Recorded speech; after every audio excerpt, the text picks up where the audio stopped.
हा कार्यक्रम संपन्न होत असताना या लाभार्थ्यांना अधिक चांगल्या सवलती कशा पद्धतीने मिळतील, त्यांना बँकांमधून त्रास होणार नाही, त्यांचा निधीमध्ये कशी वाढ करता येईल किंवा त्यांच्या अडचणी कशा पद्धतीने दूर करता येईल याच्या संदर्भातलं मार्गदर्शन त्या सभेमध्ये आवश्यक होतं.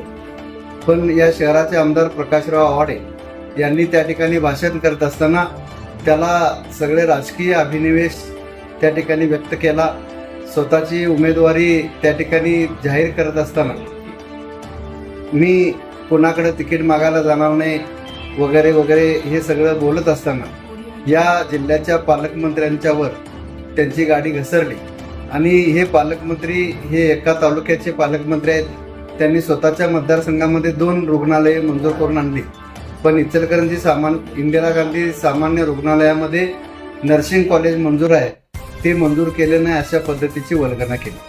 खरं म्हणजे एखाद्या हॉस्पिटल मंजूर करणं, एखादं नर्सिंग कॉलेज मंजूर करणं हे पालकमंत्र्याचं काम नाही, तर ते सार्वजनिक आरोग्य विभागाचं काम आहे. आणि त्यामुळं त्या आरोग्य विभागाच्या मंत्र्यांच्याकडे त्याचा पाठपुरावा करणं, ते ताकदीनं त्या ठिकाणी प्रयत्न करून मंजूर करून आणणे हे आमदार महोदयांचं काम आहे. ते करण्यामध्ये त्यांना अपयश आलं.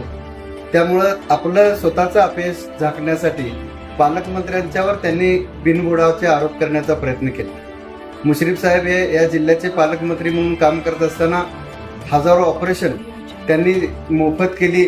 या जिल्ह्यातीलच नव्हे तर राज्यातील कुठलाही माणूस त्यांच्याकडे आला तर त्याच्या प्रश्नाची सोडवणूक ते करत असतात. सकाळी 6 वाजल्यापासून नागरिकांचे प्रश्न सोडवण्यासाठी ते कार्यरत असतात. जनता दरबाराच्या माध्यमातून विविध नागरिक प्रश्न घेऊन येतात. त्याचा 1 महिन्यामध्ये निपटारा लागला पाहिजे यासाठी ते प्रयत्न करतात. ज्या संजय गांधी निराधार योजनेचा आज कार्यक्रम होता, त्या योजनेच्या लाभार्थ्यांचं मानधन 600 रुपयावरून 1500 रुपयापर्यंत गेलेलं आहे आणि ते 3000 रुपयापर्यंत करण्याच्यासाठी सुद्धा त्या खात्याचे मंत्री म्हणून नामदार मुश्रीफ साहेब हे प्रयत्नशील आहेत. शहरातील बांधकाम कामगारांना आज जे विविध लाभ मिळत आहेत ते सुद्धा कल्याणकारी मंडळ स्थापन करण्याचं काम मुश्रीफ साहेबांनी केलं.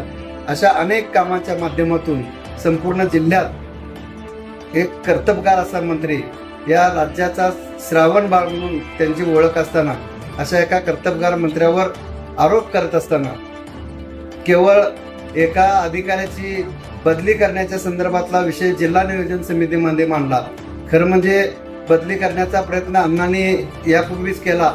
मॅटमधून त्याला स्थगिती मिळाली, त्यांचा तो प्रयत्न अयशस्वी झाला. त्यानंतर त्यांना बडतर्फ करा म्हणून जिल्हा नियोजन समितीच्या बैठकीमध्ये मागणी करणं हे कुठल्या कायद्यात बसतंय? आणि त्या ठिकाणी केलेली मागणी जर इतिवृत्तामध्ये नमूद केली नाही म्हणून पालकमंत्र्यांशी संघर्ष करण्याची अण्णा आपली भाषा असेल तर या अधिकाऱ्याच्या बदली मागं नेमकं गौडबंगाल काय आहे याच्या संदर्भातली शंका या शहरवासियांच्या मनामध्ये निर्माण होते. आणि म्हणून इचलकरंजी शहर राष्ट्रवादी काँग्रेसच्या वतीनं अण्णा आपल्या या बेताल वक्तव्याचा आम्ही जाहीर निषेध करतो. त्याच अधिकारनामा जाणीव हक्काची या न्यूज चॅनलला लाईक, शेअर व सबस्क्राईब करण्यास विसरू नका व सदैव रहा अपडेट. जाहिराती व बातमीसाठी आजच न्यूज चॅनलशी संपर्क साधावा. 8087 820 897.